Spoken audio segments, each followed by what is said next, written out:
DD कहां से बनेगा? कई कैंडिडेट होते हैं उनको पता ही नहीं होता है कि डीडी कहां से बनता है कि ये डीडी होता क्या है। अब आता है कि डीडी आप कौन सी बैंक से बनवाएं, तो आप डीडी बैंक में अकाउंट नहीं है, आप क्या करें? AIST असल में डीडी ही क्यों लिया जाता है, तो मैंने आपको ऊपर भी बताया था। डीडी तो आप किसी के भी नाम से करवा सकते हैं, अपने पिताजी, अपने दोस्त, अपनी वाइफ, अपनी माँ, किसी के भी अकाउंट से करवा लीजिए, इससे कोई दिक्कत नहीं। जिनके पास बैंक अकाउंट नहीं होता है मगर वो लोग एग्जाम देना चाहते हैं, तो अब वो क्या करें? ठीक है, क्या वो लोग दूसरे के अकाउंट से डीडी बनवा सकते हैं? मगर जब आप बैंक में बनवाने जाएंगे डीडी, तो जो बैंक का कर्मचारी होगा वो आपसे एक रीजन पूछेगा कि आप डीडी क्यों इशू करवा रहे हैं। जय हिंद दोस्तों, आज के इस वीडियो में हम लोग बात करेंगे कि डीडी क्या होता है। क्योंकि जब भी AI एयरपोर्ट सर्विसेज लिमिटेड की तरफ से या फिर एयरपोर्ट में कोई दूसरी कंपनी होती है जो कि डिमांड ड्राफ्ट के माध्यम से जब पेमेंट मांगती है, तो आप लोग परेशान हो जाते हैं कि ये डीडी क्या है, कहां से बनवाएं, कितना टाइम लगेगा, बैंक में अकाउंट नहीं है, कैसे बनवाएं। तो बहुत सारे आपके मन में क्वेश्चन आते हैं मगर उनके पास आपके जवाब नहीं होते हैं, तो आप लोग परेशान हो जाते हैं। तो आज उन्हीं सभी प्रश्नों को लेकर आज मैं वीडियो तैयार कर रहा हूं। अगर आप लोग ये वीडियो पूरा देखेंगे तो डीडी से संबंधित आपके सारे डाउट्स दूर हो जाएंगे और आप लोग आसानी से इस वैकेंसी में एप्लीकेशन कर सकेंगे और आप लोग डीडी बहुत ही आसानी से बनवा सकेंगे। तो चलिए दोस्तों, स्टार्ट करते हैं वीडियो को और बात करते हैं आज की इस जानकारी के बारे में। तो आप लोग इस वीडियो को लास्ट तक देखना। अगर वीडियो अच्छा लगे तो वीडियो को लाइक करना और चैनल को सब्सक्राइब जरूर करना।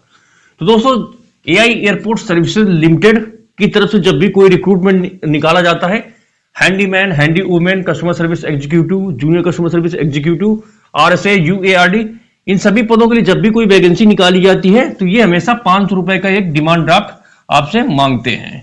ठीक है, तो आगे बात आती है कि ये डीडी होता क्या है। तो मैं आपको बता दूं, डीडी का मतलब होता है डिमांड ड्राफ्ट।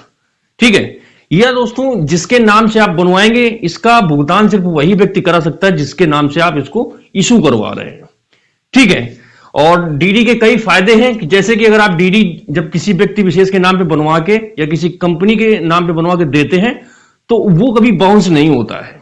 ठीक है, जैसे कि चेक आपने किसी को बना के दे दिया मगर आपके अकाउंट में पैसा ही नहीं, तो चेक बाउंस हो जाता है, उसमें पेनाल्टी लग जाती है। मगर डीडी में ऐसा नहीं होता है। बैंक आपसे पहले पैसा लेगा फिर डीडी बना के आपको देगा, जिससे बाउंस होने का खतरा बिल्कुल भी नहीं रहता है। और दोस्तों, एक कैशलेस ट्रांजेक्शन होता है। ठीक है, मैंने आपको पहले ही बताया था कि जिसके नाम पे बनता है सिर्फ वही व्यक्ति इसका भुगतान करा सकता है।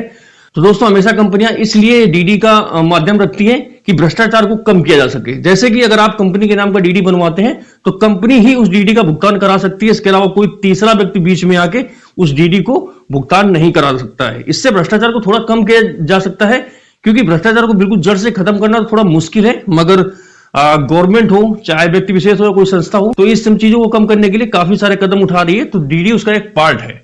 ठीक है, तो भ्रष्टाचार को कम करने के लिए जो कंपनियां होती हैं वो डीडी के माध्यम से एग्जामिनेशन फीस या फिर जो अदर कोई चार्जेस होता है तो वो लेते हैं। ठीक है, तो आई थिंक आपका एक डाउट दूर हो गया होगा कि डीडी क्या है और ये क्यों बनवाया जाता है। अब बात आती है कि डीडी कहां से बनेगा। कई कैंडिडेट होते हैं उनको पता ही नहीं होता है कि डीडी कहां से बनता है।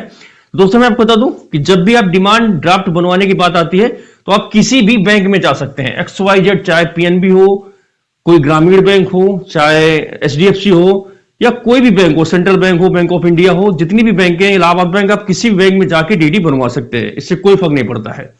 ठीक है, मगर जब आप बैंक में बनवाने जाएंगे डीडी, तो जो बैंक का कर्मचारी होगा वो आपसे एक रीजन पूछेगा कि आप डीडी क्यों इशू करवा रहे हैं। तो आप उनको बता सकते हैं कि सर मैं एग्जाम देने जा रहा हूं, तो उसमें जो एग्जामिनेशन फीस है वो डीडी के माध्यम से मांगी गई है, इसलिए मैं डीडी बनवा रहा हूं। कई बार होता है बैंक वाला बोलता है कि आप नोटिफिकेशन दिखाओ, तो आप लोग उसको अपनी कंपनी का नोटिफिकेशन दिखा सकते हैं कि इसमें साफ साफ लिखा है कि 500 रुपए का DD payable eight Mumbai AI airport services limited के नाम से बनवाना है।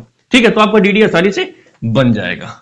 अब दोस्तों, आगे बात आती है कि बैंक में अकाउंट नहीं है, अब क्या करें। कई कैंडिडेट हैं जिनके पास बैंक अकाउंट नहीं होता है मगर वो लोग एग्जाम देना चाहते हैं, तो अब वो क्या करें। ठीक है, क्या वो लोग दूसरे के अकाउंट से डीडी बनवा सकते हैं? तो बिल्कुल हाँ, आप किसी के भी अकाउंट से डीडी बनवा सकते हैं। बेशक वो डीडी में जब आप डीडी बनवाएंगे तो उस व्यक्ति का नाम लिखा होगा जब आप किसी दूसरे के अकाउंट से डीडी बनवाते हैं, मगर जब आपका डीडी बन जाए तो डीडी के पीछे आप लोग अपना नाम, पता और मोबाइल नंबर लिख दें, जिससे आपकी डीडी की पहचान की जा सके। इसलिए मैं हर एक वीडियो में बताता हूं कि जब आपका डीडी बन के आ जाए तो आप लोग डीडी के पीछे अपना नाम, पता और मोबाइल नंबर जरूर लिख देना, जिससे अगर किसी कारण से आपकी डीडी का मिलान करना हो तो मिलान किया जा सकते हैं। क्योंकि डीडी तो आप किसी के भी नाम से करवा सकते हैं, अपने पिताजी, अपने दोस्त, अपनी वाइफ, अपनी माँ, किसी के भी अकाउंट से करवा लीजिए, इससे कोई दिक्कत नहीं, मगर पीछे उसके अपना नाम वगैरह लिख दीजिए।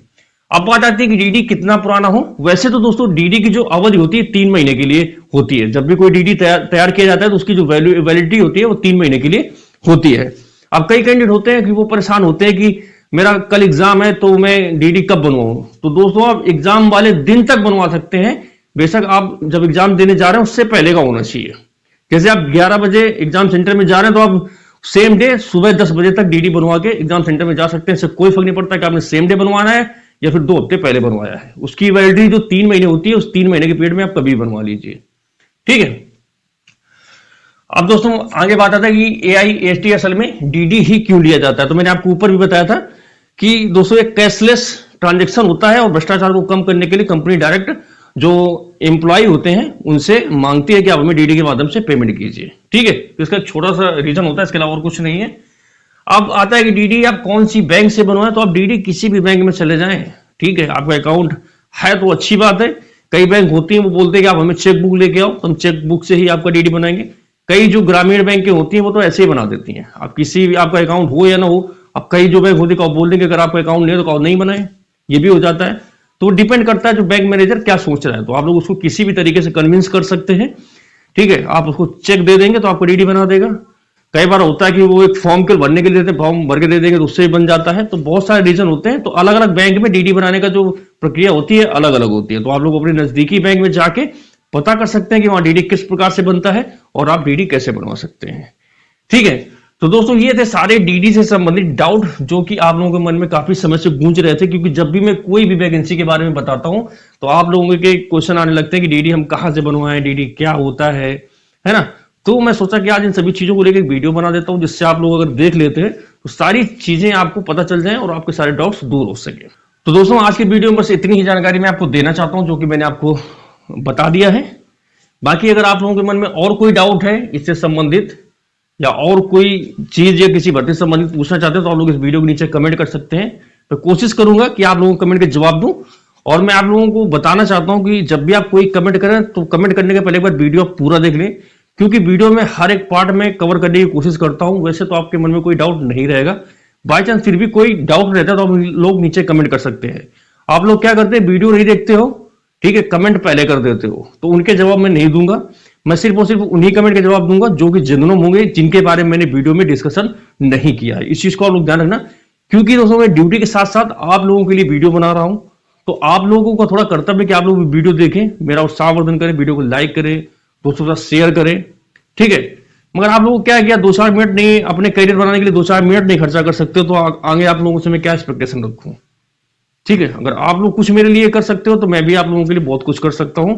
इसी सोच के साथ खत्म करते हैं वीडियो को। बाकी जल्दी मिलेंगे एक नए वीडियो में एक नई जानकारी के साथ। तब तक के लिए जय हिंद, वंदे मातरम। आजा बेटा।